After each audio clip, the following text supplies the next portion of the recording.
दोस्तों सत श्री अकाल, राम राम, वाहिगुरु जी का खालसा, वाहिगुरु जी की फतेह। आज हमारा ये वीडियो बनाने का मकसद ये है कि भाजपा के सीनियर लीडर ये कह रहे हैं कि किसानों को, किसान नेताओं को इसको पढ़ लेना चाहिए, पहले सच्चाई जान लेना चाहिए उसमें क्या लिखा है। ये कहकर वो लोगों के अंदर एक तरह का भ्रम फैलाने का काम कर रहे हैं कि किसान नेताओं ने तो उसको पढ़ा ही नहीं है। शायद ऐसे ही झूठ बोल रहे हो, लेकिन मैं ये कहना चाह रहा हूं, भाजपा के उन नेताओं को बताना चाह रहा हूं कि हमारी इन बातों का जवाब दीजिए कि इसमें क्या है, हम क्या पूछना चाहते हैं, वो इसका जवाब दीजिए हमें। ये हमारे हाथ में ये वो पत्थर है, ये वो स्टेटमेंट है जो अमेरिका और इंडिया के नेताओं ने कलेक्टिवली साझी स्टेटमेंट दिया है, वो स्टेटमेंट है। इसमें क्या लिखा है सबसे पहले नोट कीजिए। इसमें लिखा क्या गया है? इसमें यह लिखा है, India will eliminate or reduce tariff on all US industrial goods. भाव इंडस्ट्रियां तो बनने वाली वस्तुआं and wide range of US food and agricultural products. मैं ये पूछना चाह रहा हूं, ये बताएं, ये फूड और एग्रीकल्चरल प्रोडक्ट्स कहे गए हैं, इसमें फूड किससे बनता है? जो किसान उगाता है। एग्रीकल्चर प्रोडक्ट्स का मतलब है जो किसान ने खेती से फसलें, जो वस्तुएं पैदा की, उनका बना हुआ सामान, इसको ये कहा जाता है, इसको कहा जाता है ये हमारे मानयोग नेताजी। और इसमें आगे जाकर देखिए क्या लिखा है, including dried distilled grains and red sorghum for animal feed, tree nuts, fresh and processed fruits. और इससे आगे और देखिए, इसमें यह कहा है सोयाबीन ऑयल और वाइन। मैं ये पूछना चाह रहा हूं, क्या सोयाबीन ऑयल और वाइन इनका सीधा सीधा संबंध खेती प्रोडक्टों से नहीं है? सोयाबीन ऑयल आएगा, सोयाबीन होगा तभी सोयाबीन ऑयल आएगा ना। अगर सोयाबीन ऑयल आप बाहर से मंगवा लोगे तो यहां के भारत के किसानों का सोयाबीन कहां जाएगा? ये देख बताएं हमें कि देश के किसानों की चिंता का विषय नहीं है। जो आपने वाइल्ड रेंज की ऊपर बात कही है, देखिए वाइड रेंज शब्द अंदाजा लगाएं, ये क्लियर कर दे कि बहुत बड़ा खुला, पता नहीं कितना भी मंगवाया जा सकता है। इसका मतलब ये है, लोगों को मूर्ख मत बनाइए, लोग इस बात को समझते हैं। और इसी में यह लिखा गया है, wine and spirit and additional products. Additional का मतलब क्या होता है जी? ये नेतागण हमें बताएं कि एडिशनल प्रोडक्ट्स और क्या है। इसका मतलब ये है कि ये जो बातें हमने लिख दी है, इससे अलावा और भी बहुत कुछ मंगवाया जा सकता है इसमें, इसका मतलब ये है। तो मैं ये पूछना चाहता हूं कि इस पहले ही पैरे में ये बात स्पष्ट कर दी गई है कि एग्रीकल्चर से के प्रोडक्टों से बनने वाले सामान को बाहर से मंगवाया जाएगा, जैसे सोयाबीन का तेल, जैसे शराब जो अंगूर से बनती है, जैसे मक्का से वो निकाल लेंगे अपनी इथेनॉल। जब वो इथेनॉल निकाल लेंगे तो उसका जो बकाया रहेगा, इसमें वो लिखा गया है डिस्टिल्ड शब्द क्लियर मान लीजिए, इसमें वो क्लियर कर दिया गया है कि जो उसका बाकी फोकट होगा वो सारे का सारा पशुओं की खुराक के रूप में आएगा। ये तो बात यहां क्लियर हो गई।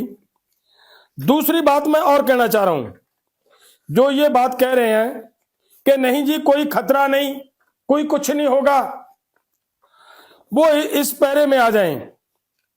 यहां उन्होंने ये कहा है, India also agrees to address long standing non tariff barrier to the trade in US food and agriculture products.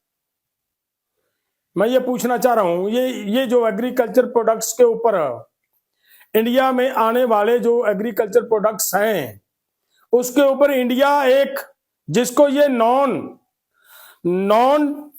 Tariff barrier कहते हैं, उसको ये समझें कि वो क्यों लगता है, वो होता क्या है। वो तो हमारी सब्सिडी को भी यही कहेंगे। एक बात मैं और ध्यान में दूं आपके, हम ये कहते हैं कि हमें, हमारे देश को इतनी गेहूं की जरूरत है, इतनी सोयाबीन की जरूरत है, मान लीजिए कहीं भी बाहर से मंगवानी भी पड़े तो वो तो इसको भी नॉन टैरिफ बैरियर मानेंगे। इससे अलावा इसका मतलब ये होता है, इसलिए लगता है कि अगर हम बाहर से कोई चीज मंगवाते हैं, जैसे गेहूं मंगवाते हैं कभी कभी, उसके ऊपर 40% टैक्स लगा करता था। अगर वो 40% टैक्स लगने के बाद उसका रेट हमारी इंडिया की गेहूं के बराबर किया जाता था, ताकि इंडिया के किसान की फसल को बिकने में कोई दिक्कत ना आए, उसका भी रेट उसके बराबर कर दिया जाता था। और ये क्यों, कारण क्या है इसका कारण यह है कि इंडिया के किसान को जो सब्सिडी मिलती है उसको भी हटाने का प्रयास किया जा रहा है, और उधर वो अपने किसानों को 200%, 250%, 300% की अमेरिका सब्सिडी देने की बात कर रहा है। जिन किसानों को इतनी बड़ी सब्सिडी मिल रही है, उन किसानों के साथ मुकाबला आप उन किसानों का करवा रहे हो जिनको सब्सिडी मिल ही नहीं रही, कुछ अपनी जेब से पैसा खर्च करके वो अनाज पैदा कर रहे हैं, तो वो कैसे मुकाबला कर पाएंगे।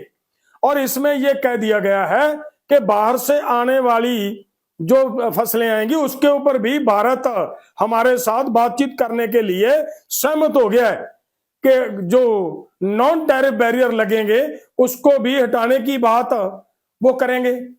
तो अगली बात देखिए, एक बात और है, मैं ये पूछना चाह रहा हूं उन नेताओं से, बताएं हमें इन बात का जवाब दीजिए। व्हाइट हाउस से एक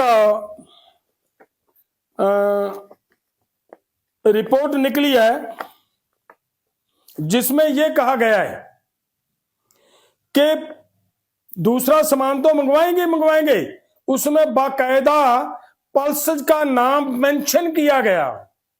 2 दिन पहले की ये रिपोर्ट है, 2 दिन पहले वहां से ये आ रही है बाहर बात है कि पल्सेस मंगवाएंगे, भेजेंगे वो इंडिया में।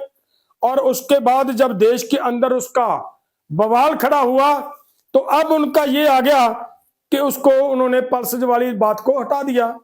मैं पूछ रहा हूं, ये भाई कोई गुड्डा गड्डी का खेल थोड़ी है, एक बार उसमें लिख दिया, दूसरी बार उसको हटा दिया। ये हमारी सरकार इन बातों के ऊपर क्या जवाब देती है, क्या जवाब देते हैं हमें भाजपा के वो नेता जो ये कह रहे हैं कि किसान नेता इसको पढ़े, ये हमने पढ़ लिया है, आप पढ़ो इसको, जो लोगों को, देश को मूर्ख बनाने का काम कर रहे हो, लगातार झूठ पे झूठ बोले जा रहे हो, झूठ पे झूठ बोले जा रहे हो। और मैं ये कहना चाह रहा हूं, देश के सभी लोगों को मैं हाथ जोड़ के निवेदन करता हूं, ये देखिए केवल एग्रीकल्चर को, खेती को प्रभावित नहीं करेगा। ये मत मानना कि केवल खेती करने वाले किसानों को ही अफेक्ट करेगा, ये सभी उन लोगों को अफेक्ट करेगा जो बाहर से आने वाला मक्का के प्रोडक्ट, बाहर से आने वाला सोयाबीन के तेल को यूज करेंगे, वो सबको अफेक्ट करेगा। क्यों? क्योंकि ये सब के सब जीएम क्रॉप आएगी भाई, जीएम क्रॉप से पैदा किया गया, निकाला गया तेल आएगा, जीएम क्रॉप से पैदा किए गए मक्के से वो उनका जो फोकट आएगा, वो फोकट इथेनॉल निकालने के बाद जो फोकट आएगा वो पशुओं की खुराक के रूप में आएगा, और वो पशुओं को जो खुराक दोगे वो दूध के रूप में आपके पेट में जाएगा। और वो है क्या? वो भाइयों सारा का सारा जीएम क्रॉप का आएगा। जो जीएम क्रॉप है उसके बारे में मैं यहां पे कुछ नहीं बोलूंगा। मेरी आपको एक हाथ जोड़ के निवेदन है, कृपया गूगल पे सर्च कीजिए कि जीएम क्रॉप्स का मनुष्य के शरीर के ऊपर, एनवायरमेंट के ऊपर क्या बैड इफेक्ट पड़ता है। उसमें क्लियर लिखा गया है कि कैंसर फैल सकता है, एनवायरमेंट के अंदर बहुत बुरे दुष्प्रभाव पड़ सकते हैं, और लास्ट में यहां तक कहा गया, मेरे भाइयों इस बात को ध्यान दीजिए, किसान के जो खेत में अगर उधर से कुछ नहीं लाएंगे, नहीं, यही होगा ना कि किसान की फसल नहीं बिकेगी, वो तो अपने खाने जो के लायक अपने खेत से निकाल लेगा, वो जहर नहीं खाएगा उनकी, वो तो सभी उन्हीं भाइयों को खानी पड़ेगी जो जो मोल लेकर खा रहे हैं। ये सब उनको जहर परोसने का काम किया। मैंने जो बता रहा था कि इसके दुष्प्रभाव जीएम क्रॉप के क्या, उसमें ये लास्ट में ये कहा गया है कि आपका वो जेनेटिक मॉडिफाइड फसल के उत्पाद से आपका जीन परिवर्तित हो जाएगा, आपका डीएनए परिवर्तित हो जाएगा, आप मनुष्य हो, मनुष्य नहीं रहोगे। आप उसके अंदर जीएम क्रॉप के अंदर किसी भी जानवर का, किसी भी पशु पक्षी का, किसी तरह का जीन परिवर्तित करके आपको खाने के लिए दे सकते हैं, और वो आगे आने वाले समय में हमारी आने वाली पीढ़ियां, हमारे आने वाली जो फ्यूचर है उनके लिए वो अति खतरनाक है। वो हमारे बच्चे हो सकता मंद बुद्धि भी पैदा हो सकते हैं, वो आंखें कम हो, नजर ना आ पाए, उनका दिमाग ना काम कर पाए, वो ऐसे बच्चे पैदा हो सकते हैं। हमारे हाथ जोड़ के निवेदन है पूरे देश को इसके प्रति अब आवाज उठाने की जरूरत है। ये केवल किसानों का मुद्दा नहीं है। और मैं फिर से कहूं, भाजपा के नेता कृपया आप खुद इसको पकड़ लीजिए, पढ़ लीजिए, और लोगों को, किसान नेताओं को ये मत देने की जरूरत नहीं है। बहुत बहुत धन्यवाद।